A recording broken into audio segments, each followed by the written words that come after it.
In 1966, Uganda erupted in one of the most dramatic political showdowns in African history. At the center stood Kabaka Edward Mutesa II, a king, a president, and a hunted man.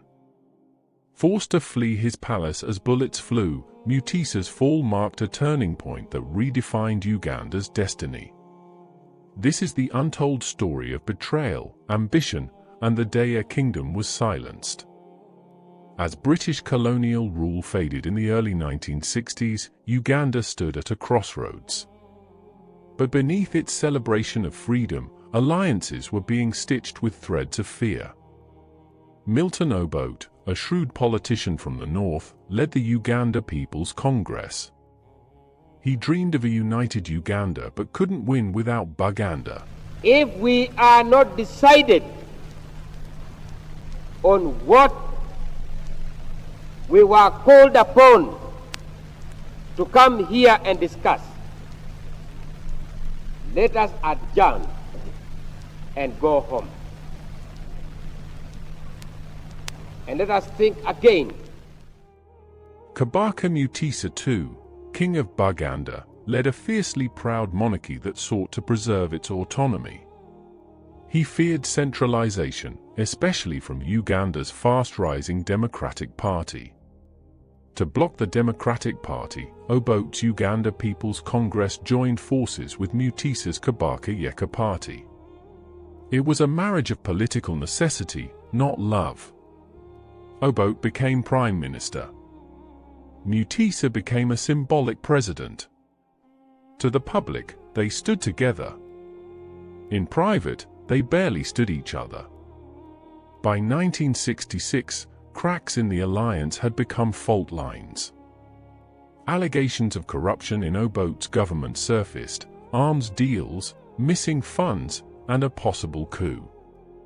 Obote responded with a purge. He suspended the constitution, arrested cabinet ministers, and placed himself at the center of power.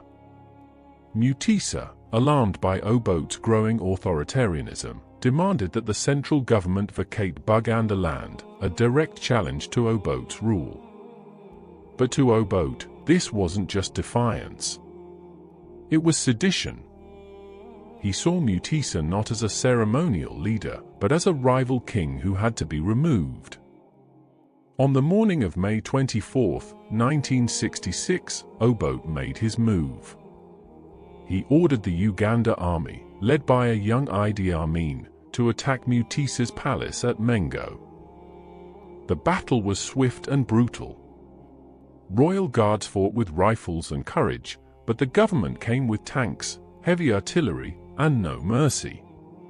The skies over Kampala filled with smoke as shells rained down. The once sacred Lubiri was reduced to a battleground. Mutesa fled in the night, disguised and barefoot, slipping through back routes as bullets echoed behind him. A king was now a fugitive. Hiding in Rubaga Cathedral, Mutesa disguised himself as a priest, slipping out with the help of loyal allies and foreign diplomats. From Uganda to Burundi, then Kenya, he finally reached London, a king in exile, walking foreign streets with a broken crown. He published his memoir, The Desecration of My Kingdom, exposing the betrayal and sorrow of a leader left stateless. They haven't made the strike that one would expect in 2 years.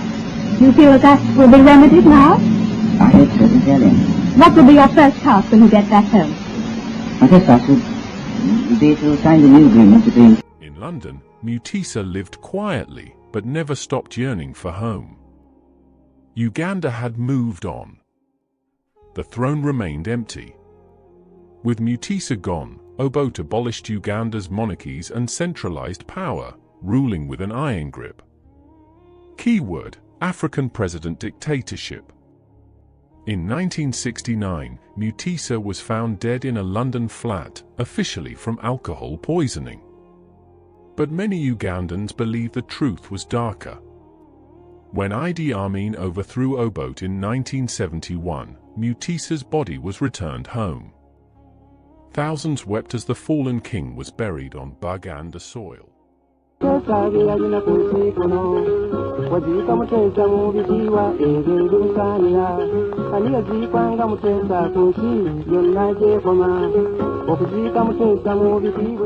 In 1993, the kingdom was restored under Mutesa's son, Ronald Mutebai II, yet the scars of 1966 still shape Ugandan politics today. Kabaka Mutesa II remains a symbol not just of royalty, but of a kingdom's will to survive when power turns against tradition.